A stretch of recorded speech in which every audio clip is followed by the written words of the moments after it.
ఈరోజు ఎందుకనంటే కళ్ళ ముందు కనపడింది అధ్యక్ష. కానీ మనకి 2014-19 మధ్య ఒకే ఒక సెక్టర్ తీసుకుందాం అధ్యక్ష. ఒక ఇరిగేషన్లో 40,000 కోట్ల రూపాయలని ఖర్చు పెట్టారు అధ్యక్ష ఆ రోజు ముఖ్యమంత్రిగా ఆయన. ఇదే రాష్ట్రం కదా అధ్యక్ష, ఇదే విడిపోయినటువంటి రాష్ట్రం కదా అధ్యక్ష. విడిపోతే పడిపోతామన్నారు అందరూ కూడా, మేము కూడా నమ్మాం పడిపోతామని. పడిపోకుండా చూశాడు అధ్యక్ష, నిలబెట్టాడు, పరుగులు పెట్టించాడు అధ్యక్ష. 40,000 కోట్ల అధ్యక్ష. నేను చెప్తున్నా అధ్యక్ష, ఉమ్మడి రాష్ట్రంలో కూడా ఏ ఒక్క 5 ఏళ్లలో 40,000 కోట్ల రూపాయలు ఇరిగేషన్లో ఖర్చు పెట్టలేదు అధ్యక్ష. అట్లాంటిది ఇరిగేషన్లో బ్రహ్మాండంగా ఖర్చు పెట్టగలిగారు అనంటే కేవలం ఒక తపన, ఆరాటం, పడిపోకుండా నిలబడాలి, మనం ముందుకు ఎదగాలి అనేటువంటి లక్ష్యంతో ఈ రాష్ట్రాన్ని పరుగులు పెట్టించిన నాయకత్వం అధ్యక్ష. వీళ్ళు ఏం చేశారు అధ్యక్ష గత 5 ఏళ్లలో? ఇక్కడున్న ప్రతి శాసనసభ్యుడు ఇవాళ వచ్చేటువంటి అర్జీలు ఏమొస్తున్నాయి అధ్యక్ష? Irrigation irrigation irrigation. రాయలసీమ తీసుకున్నా, ఉత్తరాంధ్ర తీసుకున్నా, ఆఖరికి కృష్ణా డెల్టా, గోదావరి డెల్టా కూడా ఇరిగేషన్ రిప్రజెంటేషన్లు అధ్యక్ష. నేను గత 40 ఏళ్ళలో 30 ఏళ్లలో రాజకీయాలలో రాయలసీమలో నీటి గురించి చర్చను చూసాం, ఉత్తరాంధ్రలో చూసాం. ఎప్పుడు కూడా కృష్ణా, గుంటూరు జిల్లాల నుంచి, గోదావరి జిల్లాల నుంచో నీటి మీద రిప్రజెంటేషన్లు వచ్చేవి కాదు అధ్యక్ష. పూర్తిగా నిర్లక్ష్యం చేశారు అధ్యక్ష. డ్రైన్లన్నింటినీ క్లీన్ చేయడం ఆపేశారు. మొన్నటికి మొన్న మన బుడమేరుని నిర్లక్ష్యం చేయడం మూలన విజయవాడ ఏ రకంగా మునిగిపోయిందో చూస్తున్నాం. రాష్ట్రాన్ని ఏ ఒక్క రంగంలోనూ పెట్టుబడి పెట్టకుండా, ఒక రూపాయి ఆదాయాన్ని వచ్చేటువంటి దిశగా రాష్ట్రాన్ని తయారు చేయకుండా వదిలేయడం వలన ఇవాళ రాష్ట్రం భయంకరమైనటువంటి పరిస్థితుల్లోకి వెళ్ళిపోయింది. తిరిగి గాడిన పెట్టాలి అని అంటే మనం అందరం కలిసి పనిచేయాలి అనేటువంటిది ఈ సందర్భంగా మరొకసారి గుర్తు చేస్తా ఉన్నా అధ్యక్ష. ఈరోజు మా ఆలోచన ఒకటే అధ్యక్ష, 3% పడిపోతేనే ఇంత తేడా వచ్చింది, 76,000 వచ్చింది. మళ్ళీ ఇవాళ మా అందరికీ టార్గెట్లు పెడుతున్నారు అధ్యక్ష.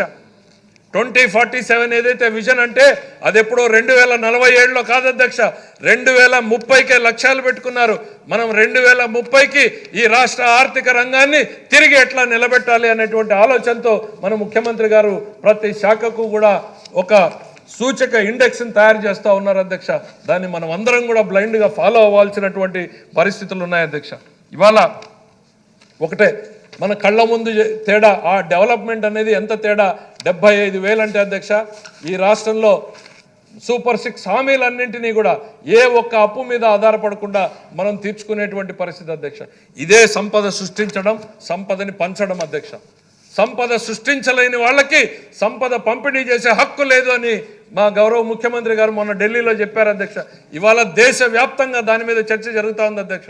వెల్త్ క్రియేషన్ చేయాలి, ఎట్లా చేయాలి అనేటువంటి దాని మీద ఒక సక్సెస్ఫుల్ మోడల్కి, ఫెయిల్యూర్ మోడల్కి తేడా చూడాల్సినటువంటి పరిస్థితి అధ్యక్ష. గత పాలనలో 5 ఏళ్లలో ఒక్క రూపాయి సంపద సృష్టించలేకపోవడం మూలనే ఈరోజు మన ఆదాయం 0 స్టేజ్కి వచ్చింది.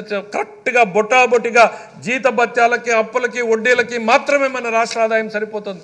అదే సంపద సృష్టి జరిగుంటే ఓ 70,000 80,000 కోట్ల అదనంగా మనం ఉంటే ఏ ఒక్క రూపాయి అప్పు తీసుకోకుండా మన పథకాల్ని సంపాదించుకునేటువంటి, పంచిపెట్టేటువంటి అవకాశం ఉండేది అధ్యక్ష. ఈరోజు మా ఆలోచన చంద్రబాబు నాయుడు గారి ఆలోచన కావచ్చు అధ్యక్ష. పదే సంపద సృష్టి అంటే అర్థమయ్యేది కాదు అధ్యక్ష. ఇప్పుడు అర్థమవుతా ఉంది అధ్యక్ష. 10 మంది అర్థం చేసుకోవాల్సినటువంటి పరిస్థితులు ఉన్నాయి అధ్యక్ష. మా సంపద సృష్టి ఆలోచన వేరు, కూటమిలో ఎన్డీఏ గవర్నమెంట్ ఆలోచనలు వేరు, గత పాలకుల ఆలోచనలు వేరు అధ్యక్ష. మాకు సంపాదనలో సంపద సృష్టి అంటే సమాజంలో సంపద సృష్టి, ఏ రకంగా ప్రభుత్వానికి ఆదాయం పెరగాలి, పేదల ఇళ్లలో ఏ రకంగా వాళ్ళ ఆదాయం పెంచాలి అనేటువంటిది మేము ఆలోచిస్తే, వాళ్ళ ప్యాలెస్ల్లో డబ్బులు ఎట్లా చేరాలి, వాళ్ళ ఎస్టేట్లలో ఎట్లా ఆదాయం పెరగాలి, ప్రభుత్వ ఆదాయాన్ని ఏ రకంగా ప్రైవేటుకు మళ్లించాలి అనేటువంటిది గత పాలకులు చేసినటువంటి విధానం అధ్యక్ష. కళ్ళ ముందు కనపడుతుంది అధ్యక్ష.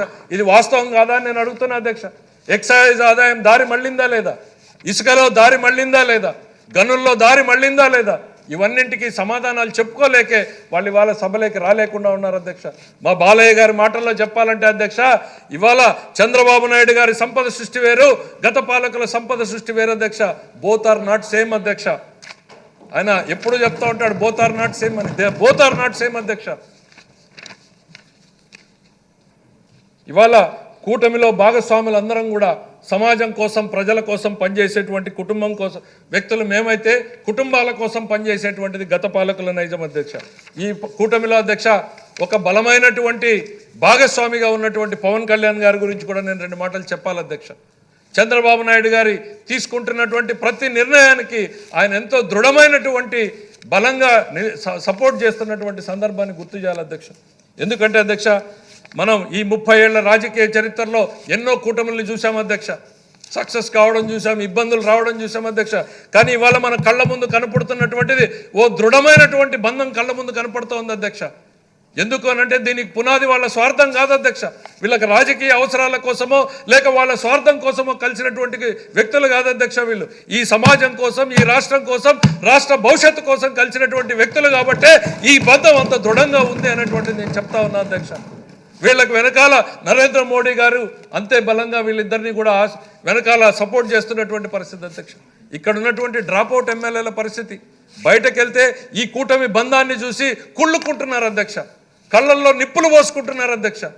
ఏ రకంగా వాళ్ళ సోషల్ మీడియాలో కానీ వాళ్ళ పేపర్లో కానీ లేనివి కానివి చిలువల పలుగా వర్ణిస్తూ ఈ కూటమిలో చీలికలు ఎట్లా తేవాలా అనేటువంటి ఆలోచనలు చేస్తూ ఉన్నారు అధ్యక్ష.